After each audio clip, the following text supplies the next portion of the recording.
लोगों के मन में कई चीज़ों में बहुत ज़्यादा कन्फ्यूज़न होता है, स्पेशली वास्तु को लेके भी।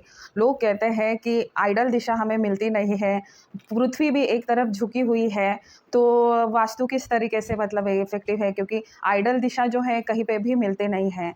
तो देखिए जो बड़े-बड़े ऋषि-मुनि हैं, जैसे ना बृहत संहिता, मुहूर्त शास्त्र, ऐसे बड़े जो ग्रंथ हैं जिनके आधार पे भी आजकल पंचांग वगैरह बनाए जाते हैं। और संहिता का बहुत बड़े पार्ट में भी वास्तु के ऊपर बात की है।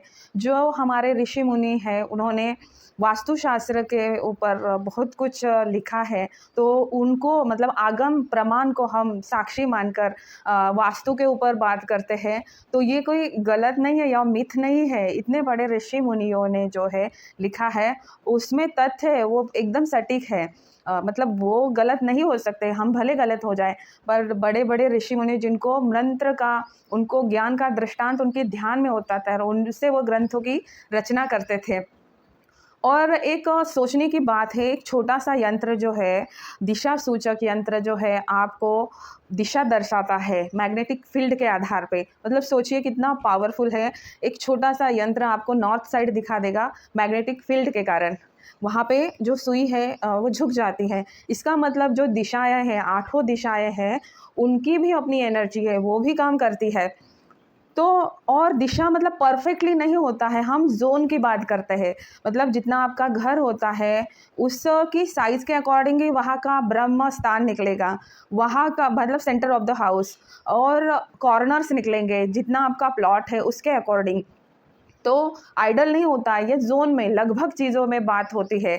पूरा मतलब जैसे ना ईस्ट पोर्शन है, तो ईस्ट कितना होगा आपकी प्लेस के जगह की साइज़ के अकॉर्डिंग निकलेगा, उस ज़ोन में होगा, मतलब वो एक एरिया अप्रॉक्सिमेटली लेके। अब आपको रिमेडी करेंगे तो परफेक्ट भले भी ना मिले आपको, बट आप अप्रॉक्सिमेटली एरिया पे भी अगर कोई रिमेडी करते हैं, तो उस दिशा के लिए वो सफिशिएंट है। ब्रह्म स्थान आपको ये नहीं है कि सेंटर ही पकड़ेंगे, बट ब्रह्म स्थान का जो अप्रॉक्सिमेटली एरिया है, वहाँ पे अगर आप रिमेडी करेंगे तो भी वो काम करेगा। और क्या होता है, भौगोलिक स्थिति के अकॉर्डिंग भी थोड़े से दिशा में डिफरेंसेस आते हैं, बट अगर आप जो है अप्रॉक्सिमेटली एरिया पे काम करेंगे तो वो काम करेगा। और घर में जितनी प्रॉपर एयर हो, वेंटिलेशन बहुत अच्छा है, सनलाइट बहुत अच्छा, मतलब प्रकाश बहुत अच्छा है, तो उस घर में तरक्की होगी। मतलब घर में अंधेरा नहीं होना चाहिए, ब्लैक-ब्लैक चीज़ें नहीं होना, ब्राइटनेस होना चाहिए, वेंटिलेशन अच्छा होना चाहिए, तो आप उस घर में आगे तरक्की की ओर ही जाएँगे। अगर प्रॉपर वेंटिलेशन नहीं है, मेन मतलब बाथरूम वगैरह के लिए, तो ये बाय द टाइम इतना बड़ा दोष क्रिएट करता है। फिर क्या होता है, कुछ चीज़ें आती हैं हमारी प्रारब्ध से।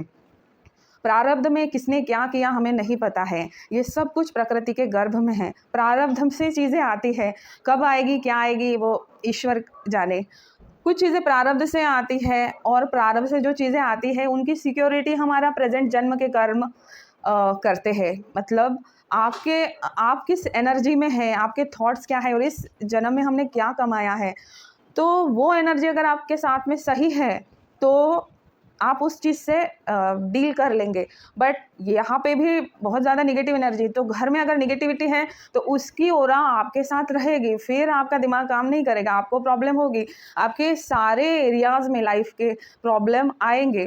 तो आप अपनी घर की एनर्जी को पॉजिटिव करें, वेंटिलेट करें, और बहुत सफाई रखें। सफाई से ही बहुत सारी नेगेटिव चीज़ें जो है कम होती है। फिर प्रारब्ध से भले कोई गलत चीज़ भी आती है हमारे लिए, तो अगर हमारी प्रेज़ेंट एनर्जी बहुत ही स्ट्रॉन्ग है तो हम उससे डील कर सकते हैं।